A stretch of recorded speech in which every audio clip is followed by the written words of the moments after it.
নমস্কার, আমি তাপসী রান্নাঘরে সকলকে অনেক স্বাগত জানাই।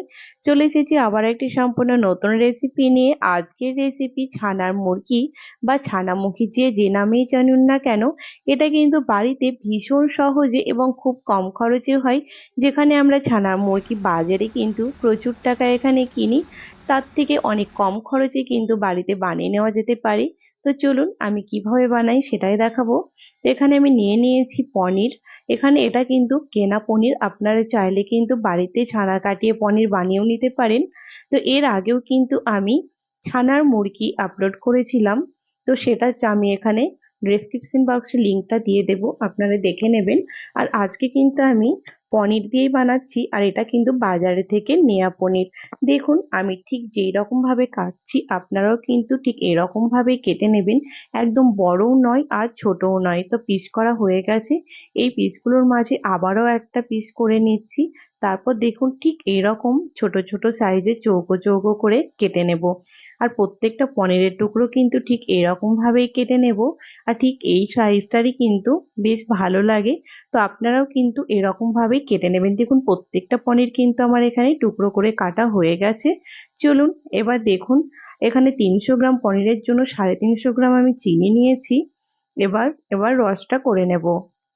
তো এখানে দিয়ে দিচ্ছি, এখানে একটা প্যান বসিয়ে দিয়েছি, তার মধ্যে এবার দিয়ে দিলাম আমি 350 গ্রাম চিনি, আর তার অর্ধেকটা আমি দিয়ে দিলাম জল।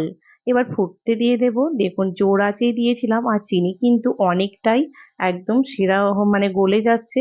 এটাকে এখন কিন্তু আমি জোর আঁচে দিয়েছি, জোর আঁচে দিয়ে কিন্তু চিনিটাকে একদম ভালো করে গলিয়ে নেব। দেখুন পুরো চিনিটাই গলে গেছে। আর এইটাকে নাড়াচাড়া করতে করতে শিরাটা কিন্তু একতার যখন হয়ে যাবে সেই পর্যন্ত কিন্তু নাড়াচাড়া করে নিতে হবে। দেখুন এবার আমি আপনাদের দেখাচ্ছি, এখন কিন্তু একতার হয়ে এসেছে। আর ঠিক এই সময় কিন্তু পনিরের টুকরোগুলো এই শিরার মধ্যে দিয়ে দেব।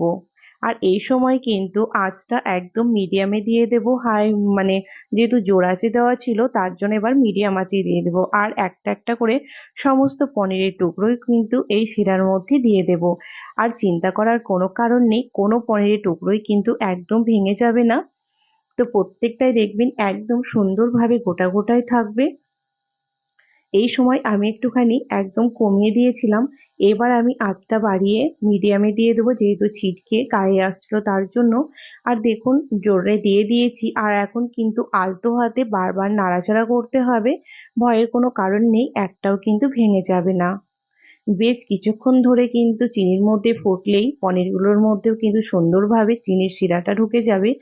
আর এই ছানার মুরগি খেতে এত বেশি ভালো লাগে, একবার যারা এখনো খাননি তারা অবশ্যই বানিয়ে নেবেন। এই দুর্গাপুজো স্পেশাল আজকে যে আমি ছানার মুরগি বানাচ্ছি শুধু আপনাদের জন্যই। দেখুন এখানে আমি টেস্টটাকে আরো সুন্দর করার জন্য 4টে এলাচ গুঁড়ো করে এখানে দিয়ে দিয়েছি।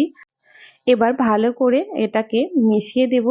আর যারা একদম এলাচের গন্ধ পছন্দ করে না তারা স্কিপ করে যাবেন, তবে এলাচ দিলে ভীষণ ভালো মুরগিগুলোর মধ্যে একটা টেস্ট আসে। দেখুন এখন কিন্তু বারবার নাড়াচাড়া করতে হবে, নইলে কিন্তু নিচে পনিরগুলো লেগে যেতে পারে। আর এর আগেও আমি কিন্তু আমার ইউটিউব চ্যানেলে আমি আপনাদের ছানার মুরগি আপলোড করেছি। তো আমি এখানে ডেসক্রিপশন বক্সে দিয়ে দেব লিঙ্কটা, আপনারা দেখে নিতে পারেন।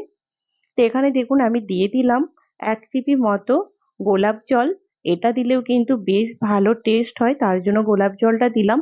আর দেখুন এখন কিন্তু বারবার খুন্তি দিয়ে নাড়াচাড়া করে দিতে হবে, কারণ যেহেতু ছাড় মানে শিরাটা গাঢ় হয়ে আসছে, তাই নিচে লেগেও যেতে পারে। তাই বারবার কিন্তু নাড়াচাড়া করতে হবে। তো দেখুন আর নাড়াচাড়া করলে কিন্তু দেখতে পেয়েছেন একটুও কিন্তু ভাঙেনি। তবে আপনারা যখন ছানার মুরগিগুলো বানাবেন, এটা তো পনির দিয়ে আমি বানাচ্ছি, আর যখন আপনারা ছানা দিয়ে বানাবেন তখন কিন্তু একটু সাবধানে নাড়াচাড়া করবেন। কারণ পনিরের টুকরোর থেকে ছানার টুকরোগুলো যেহেতু আরো নরম হয়, সেক্ষেত্রে অনেক সময় কিন্তু ভেঙে যেতে পারে। তাই দেখুন এখানে কিন্তু নাড়াচাড়া করতে করতে শিরাটা একদম গাঢ় হয়ে গেছে। এবার আমি গ্যাসটা বন্ধ করে দেব। দেখুন গ্যাসটা বন্ধ করে দিয়েছি, আর শিরাটা কিন্তু কতটা গাঢ় হয়ে গেছে। এখন চিন্তা করার কোনো দরকার নেই, মোটামুটি ওই 6 থেকে 7 মিনিট মতো ভালো করে নাড়াচাড়া করলে কিন্তু রেডি হয়ে যাবে মুরগি। তো চলুন দেখুন একদম কিন্তু দেখুন এখানে রেডি হয়ে গেছে। এবার একটা পাত্রের মধ্যে এগুলোকে আমি নামিয়েও নেব। তাই খুব সহজ, একদম কিন্তু কঠিন নয়, আপনারা কিন্তু সকলেই বানাতে পারবেন। দেখুন একটা পাত্রের মধ্যে আমি নামিয়েও নিয়েছি। তো যারা এখনো আমার চ্যানেলটিকে সাবস্ক্রাইব করেনি তাদের অনুরোধ জানাচ্ছি, যারা ইউটিউব থেকে দেখছেন প্লিজ আমার চ্যানেলটিকে সাবস্ক্রাইব করে পাশে থাকা বেল আইকনটি প্রেস করবেন, যেন আমি নতুন ভিডিও আপলোড করার সাথে সাথে নোটিফিকেশন প্রথম আপনাদের কাছেই পৌঁছে যায়। আর যারা ফেসবুক পেজ থেকে দেখছেন প্লিজ পেজটিকে ফলো করে দেবেন। আর আমার রেসিপি যদি আপনাদের ভালো লেগে থাকে তাহলে লাইক শেয়ার করতে ভুলবেন না। আর কমেন্টে আমাকে অবশ্যই জানাবেন এই ছানার মুরগির রেসিপি আপনাদের কেমন লেগেছে। আর ভালো লাগলে লাইক শেয়ার করে দেবেন। আর আপনারা যদি চান যে আমি আপনাদের পছন্দের কোনো রেসিপি দেখাই তাহলে অবশ্যই আমাকে কমেন্ট করে জানাবেন, তাহলে আমি সেই রেসিপি দেওয়ারও চেষ্টা করব। তো চলুন এবার আপনাদের আমি একটা ভেঙেও দেখাচ্ছি এটা কতটা পরিমাণ সুন্দর সফট হয়েছে। দেখুন ভীষণ ভালো লাগে, দেখুন দারুণ হয়েছে। তো দেখা হবে আবার একটি নতুন এপিসোডে, নতুন রেসিপি নিয়ে হাজির হয়ে যাব। আপনারা সকলেই ভালো থাকবেন, সুস্থ থাকবেন। ধন্যবাদ।